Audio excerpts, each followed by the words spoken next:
Hello, I'm Mike. I'm an ex Hells Angel member. I was a member and started the Fresno charter, and I transferred to Santa Barbara to start them up, and then I transferred back to Fresno, and that's where I left in 2011. I'm chatting with Staxx.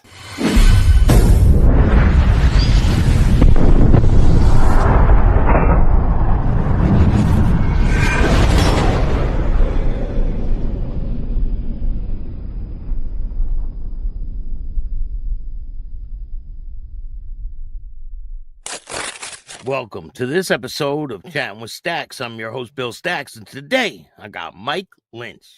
What's up, man? How you doing, Bill? How you been?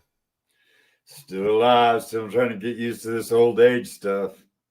Yeah, it's a lot different world from when you were coming up, huh? Yeah, that's, I made the move out of California up to North Idaho just so I could, get everything back in perspective again. Because when you're active, you're very active. And if you're doing what you're supposed to do, you should be worn out. And you know what I mean?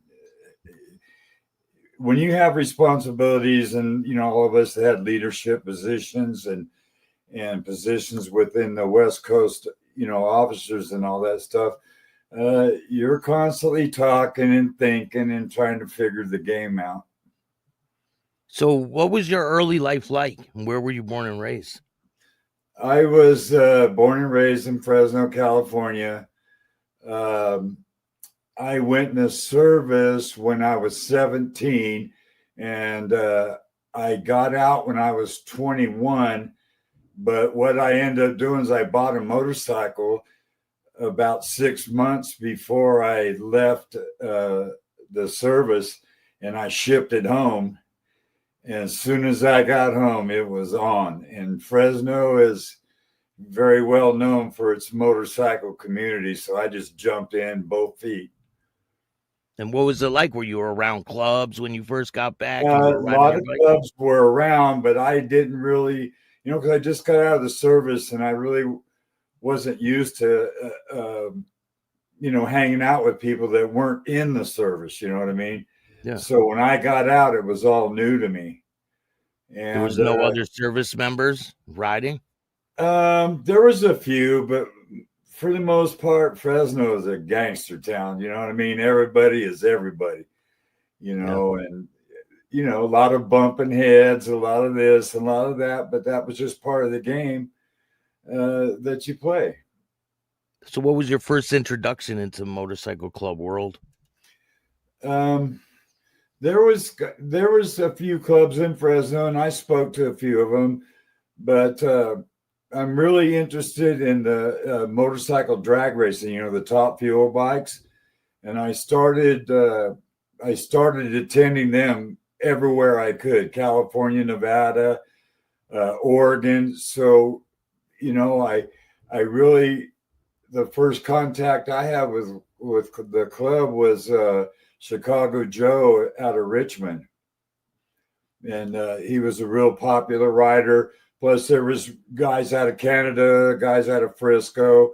And I kind of liked it, so I started just hanging out and talking to people, and got a familiarity of what was going on. And these were the Angels. Yeah, they were prominent in the drag racing world. I mean, we had 3 or 4 guys from Canada. We had Chicago Joe. We had quite a few. Kids out of Sonoma County. There was a pretty good crew and a pretty good representation for the club. And back then, what year was this? This would be late 80s. And was it a different time, like where different clubs can hang out with each other and there wasn't that much tension going on, or was there tension at this time? It just seems like it was inevitable. You might be quiet for a minute or two, but sure as shit, it didn't take much to get it ruffled up and the shit started, so you after a while and you get to know everybody, you kind of know what's up and you stay apprised of who's who and who's not and who's having problems, and you pick and choose where you want to be. Was there any Mongols in that area? They weren't too far away. They were about 45 minutes away in Visalia. And, you know, throughout history with Fresno and them, there was always tension. You know, it didn't matter if it was club guys, civilians, or whatever. It just seems like the guys in Fresno were lone wolves. They liked their town. They didn't want no interference, and they didn't get none. So you start hanging out with these guys. Are you like going to the clubhouse and go to the parties and things like that? Wait, you know, one of the guys in town, one of the older guys, wanted to start something, and we had talked to a few Hells Angels, and they said, "Hey, you know, you start your little club, you guys, you interact as a club, and you know the eyes are upon you, so they'll see if you're what they deem necessary to run that particular area you're in." So did you guys start a club? We started a club. It was called Scream City MC. The name came in the 60s. A lot of the guys, we had a charter here in the 60s. And then because of legal issues and people going to the pen and all that stuff, it pretty much dissolved. And the members that were left went to other charters in California. So how many people were in the club when it first started? And was it an outlaw club? In our club, yeah, it was an outlaw club, and we knew that if we wanted to get into the Hells Angel world, that we were going to have to act as our own club, and then people would see how you interact with the people, how you get along in your town. We attended all the events that we could, you know, as guests. You know, so you go see and you go here and you go there, and you end up learning if you even want to go any further than that point. You know, a lot of guys see something they may or may not like or may not do, and they end up backing out and going their other way, you know. But with the guys that stayed with me, we definitely had it in mind that that's what our end goal was. So you, in your mind, you're like, I want to eventually become a Hells Angel. Yes, I, you know, it's just once you get around, you get a taste and you see things, and you start actually getting your feet wet a little bit, so to say. You know, it just the bug gets you and it's over with.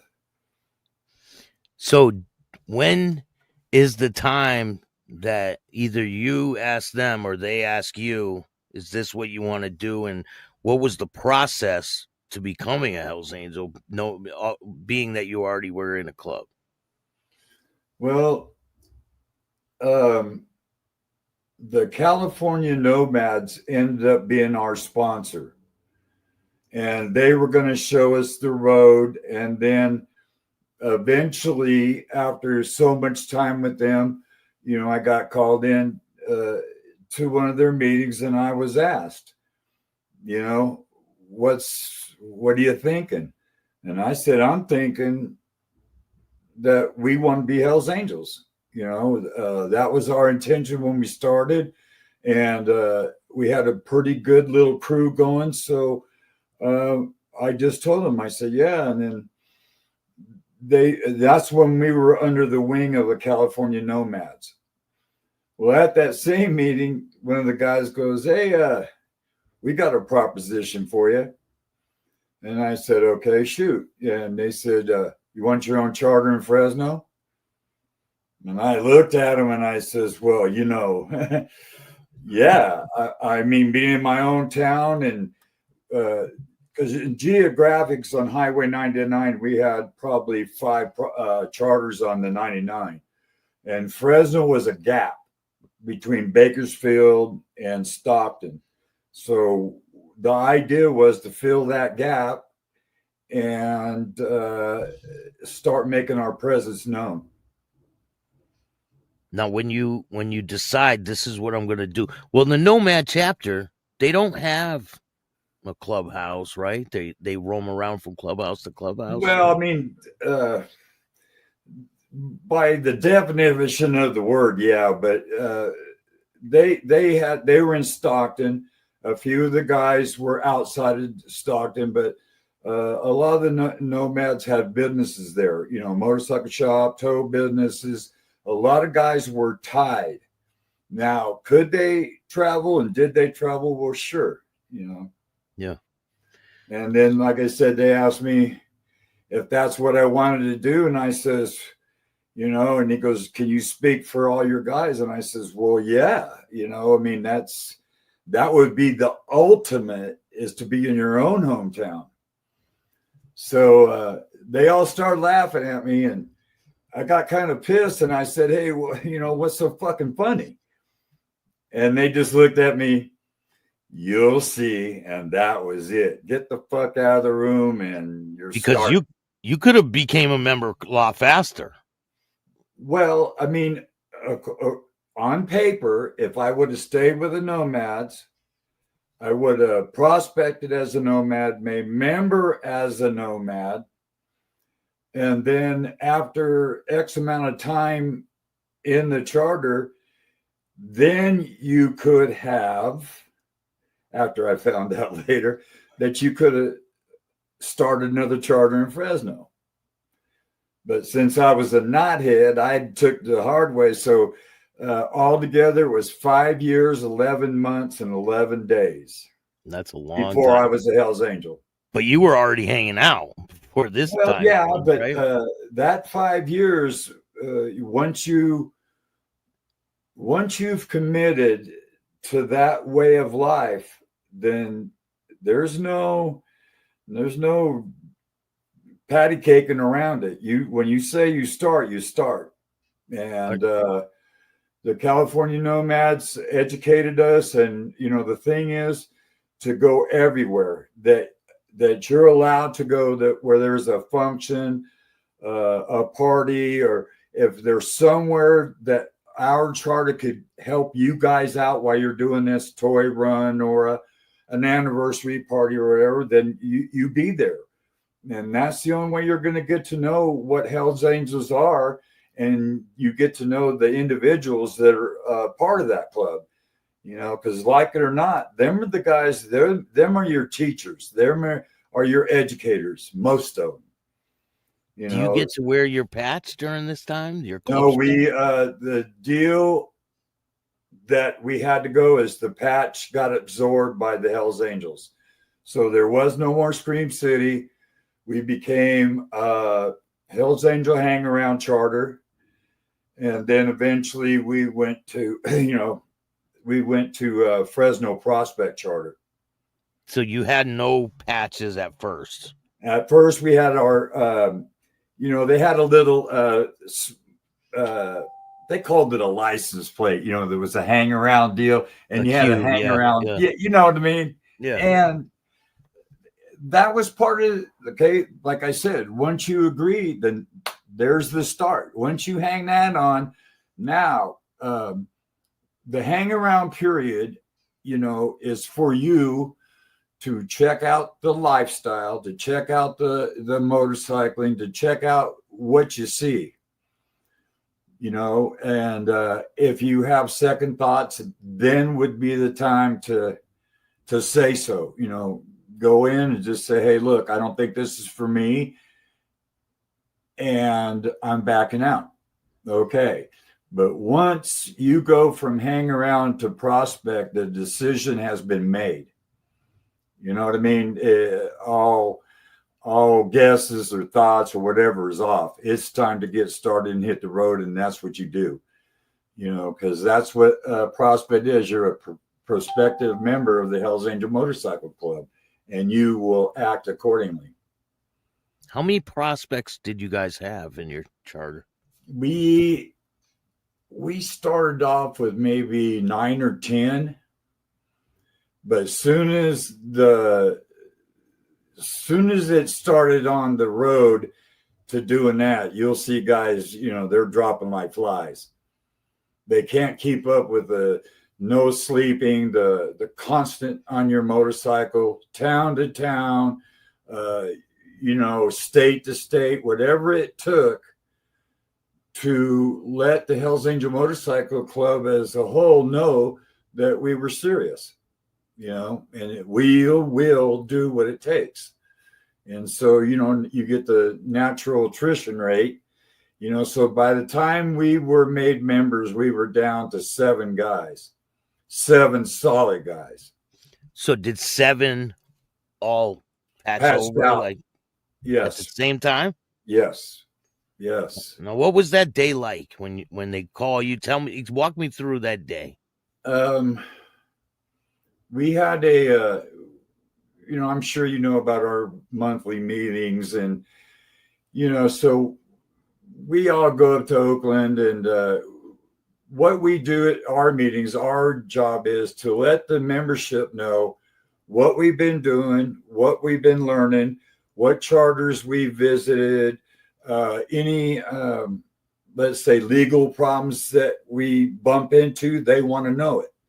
If they're doing this, if they're doing that, they want to know how they're coming at us.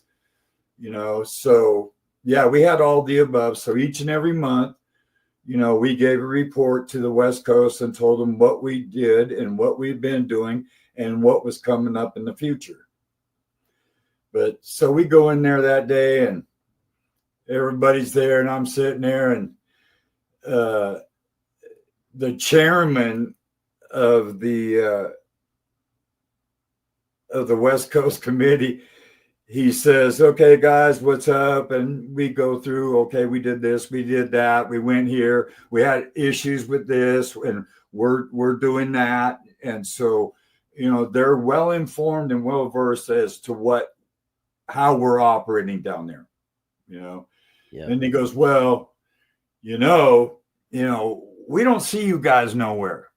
We don't see you. We think you're fucking lazy. I don't know if you're just wasting our fucking time." And man, because, I got the PTSD and all that shit, I started to get a little boiled in there for a second. But I know the guy that, the member that was telling me that, I kept looking, I go, "Is he fucking serious?" And then I retorted with, I did my best to bite my tongue. I think there was blood coming out. I just says, "Well, if you haven't seen us, y'all need to get some goddamn glasses." Did you say that? I didn't have no choice. I didn't know what else to say. I was like, "Oh no," and then they all started laughing, and they said, "Turn around," and all of our patches were on the bar in Oakland. Oh, so, I mean, you can equate it to like the birth of your first kid. You're so fucking excited, you don't know what to do. Well, I was standing in a room with 50 Hells Angels, and I'm like, blah, blah, blah, blah, blah, and then the Nomad president Festus was alive then. He came up and took his patch off and gave it to me. He goes, "Now you're gonna start doing what we do," because now I'm privy to some of the things, and as the president of my charter, you got to suck in everything so that you can go back and your guys become knowledgeable. And you know what I mean? You don't want anybody not being in the loop, because if they get asked a question, I would tell my guys, you better have a good answer. We're not standing around here playing cards and smoking and joking. You need to be listening, and you need to be taking heed from some of them old folks that got 30 years in. You know what I mean? Because if they're not a fountain of knowledge, I don't know who is. So do you guys have a big party that night? Actually, we're in Oakland, and everything was kind of because of the meeting, and I guess there were some things discussed before the meeting, you know, in the weeks. So it ended up, we didn't do a party then, but we did one later on. We all just rode home with, you know, me, I had a smile so fucking big, I was eating fucking cockroaches or whatever was on the road. I didn't give a shit.